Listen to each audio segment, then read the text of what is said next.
এটা কোন year? June 25। Answer দাও। Paper 2। Number 1 problem. Yes or no?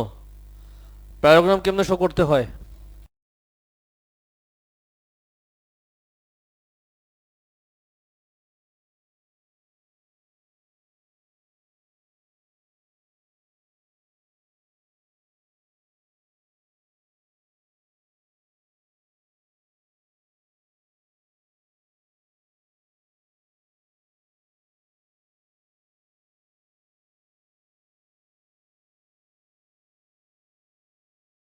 যদি থাকে তোমার কোঅর্ডিনেট জিওমেট্রি।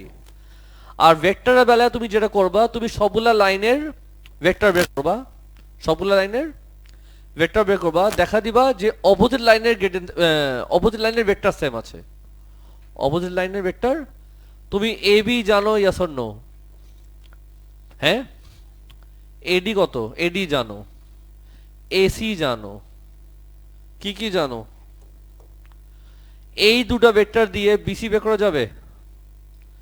যখন তুমি বিসি বের করবা তুমি দেখবা যে বিসি আর এডি সেম। ঠিক আছে, এই দুটো ভেক্টর দিয়ে ডিসি বের করা যাবে। যখন ডিসি বের করবা তুমি দেখবা এই দুটো ভেক্টর সেম। প্যারাগ্রাম শোন। নাম্বার 2 তে সমস্যা উচিত না। নাম্বার 3 উচিত না, আমি জিজ্ঞাসা করবো না। 4ও দেখবো না। 5 কোনো প্রশ্ন আছে কারো? নাম্বার 5 এ কারো কোনো প্রশ্ন আছে? আচ্ছা, নাম্বার 6 কিন্তু আমরা করি নেই, তাই না? এটা আমরা করব নেক্সট উইক থেকে শুরু করব। কারণ আমার প্ল্যান এই উইকে তোমাদের আমি আরো 4টা পেপার ডিসকাস করব। নেক্সট ক্লাস করব তোমাদের নভেম্বর 24 দুটো পেপার, পর ক্লাস হবে আর পেপার।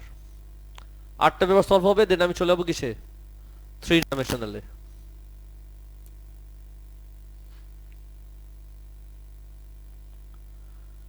7 তো দেখবো না, ছি, এসব হলো বোনাস মার্ক, বুঝছো? 7 নাম্বার বোর্ডে করা মানে হলো বোনাস মার্ক। বড়দের কোন বর্ষের ম্যাথ? হ্যাঁ, ডিআই কত? তুমি শুধু ডিফারেন্সিয়েশন করবে, ভ্যালু বসাবা, 5 মার্ক দিয়ে দিবে। সব বোনাস মার্ক, বুঝছো? এই পেপার কিন্তু আসলে সহজ। লগের ম্যাথ এটাও সহজ আছে। 9 মার্ক মানে তুমি বোনাস পেয়ে গেলা। হার্ড কিছু দেখলাম না আপাতত আমি। এখানে তোমাদের কিছু কোয়ারি থাকতে পারে। নাম্বার 10 এ তোমাদের অবশ্যই কোনো কোয়ারি থাকতে পারে।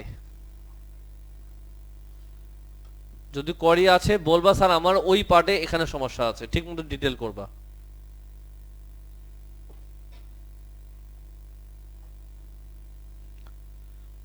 আমি সবাইকে কথা দুটো ক্লিয়ার করে দিচ্ছি। আমি প্রতি ক্লাসে যে হোমওয়ার্কটা দিব, হোমওয়ার্ক আমি দেখব।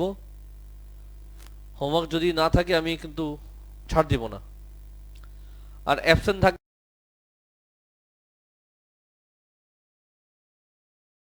চাই না। ক্লিয়ার? নাম্বার 10 ডিসকাস করতে পারো তোমার যদি কোনো পার্টের সমস্যা আছে। জোরে বলেন স্যার। A2 তে ফাইনাল অফ এ তুমি পার্ট 1 পেরেছো তো? পার্ট 1 পেরে গেলে এ কোঅর্ডিনেটে বসা দাও না। x0 y এত তো বি পেয়ে যাবা। আর ওটা তো করলা। হ্যাঁ, তোমাকে অ্যাসাইনমেন্ট দিছে তো এক্স এর। আমরা how to find the assignment of x কি লিখি? মাইনাস বি বাই এ। তুমি বি জানো, এ পেয়ে যাবা।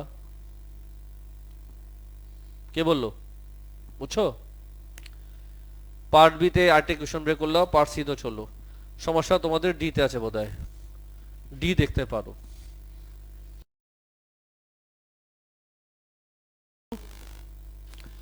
5x minus 2 by এ কত ছিল? 6 6x plus 8। পার্ট ডি শুনবা। show that every point on the curve gradient। gradient বলছে, gradient বলে কি করতে হয়? তো একবারে বলে দাও যে করেছো ডিফারেন্সিয়েশন ডিভাইডেড কি আসছিল 52 বাই 6x প্লাস 8 চলবে এই তো নাও এখন শোনো তুমি কি দেখলা নিচে ব্র্যাকেটে স্কয়ার আছে তাই না স্কয়ার মানে কি আমি ওরা বলছে এট এভরি পয়েন্ট মানে যে কোনো পয়েন্ট তুমি x এর ভ্যালু যাই বসাও না কেন for any values of x it can be negative it can be positive তুমি যাই বসাও না কেন যেহেতু স্কয়ার আছে কখনো কি নেগেটিভ হতে পারে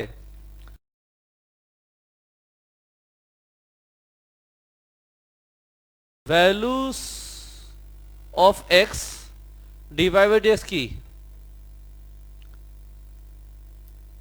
শেষ এই হলো আমাদের d তুমি x যাই বসাও না কেন গ্রেডিয়েন্ট কখনোই নেগেটিভ হবে না অলওয়েজ পজিটিভ হবে বিকজ স্কয়ার আছে এটা ছিল পার্ট ডি এখন চলে আসছো পার্ট ই তে সমস্যা আছে নাকি আবার হ্যাঁ ই কিন্তু বলবো না আমাকে বুঝছো না ঠুয়া দিয়ে দিব পার্ট এফ এ আসো বড় পার্ট এফ এ কি দিল জোরে কথা বলো আমার সাথে গ্রেডিয়েন্ট দিল বলো লিখবা কি তো লিখবা 52 by 6x plus 8 square equals to what 13 by solve করলে x এর ভ্যালু কয়টা আসবে দুইটা x আসলে দুটো y আসবে কি না একটা হবে বলো তো কত আসে x 2r আর ছোটটা আগে লিখবা -14/3 আরটা হলো 2 দুটো y কি আসবে মানে কোনটা কখন হলে 19/15 আর 2 হলে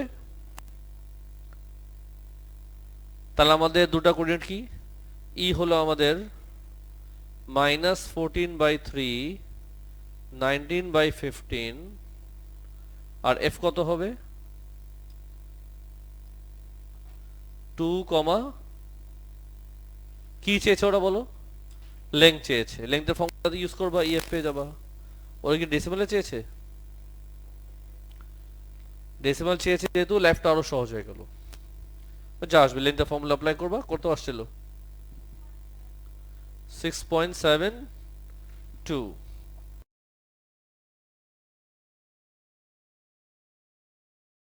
আমার মনে হয় না প্রবলেম আছে এটা পারছিলা ভলিউম প্রসেস তো জানো তো আমার হিসেবে আর প্রবলেম নাই তোমার হাতে সময় আছে প্রচুর পেপার কমপ্লিট করো আমি এখন সবার পেপার চেক করব রেকর্ডিং ক্লোজ করে দাও সাজি এটা কোন ইয়ার জুন 25 আনসার দাও paper 2 number problem yes or no প্যারাগ্রাম কেমনে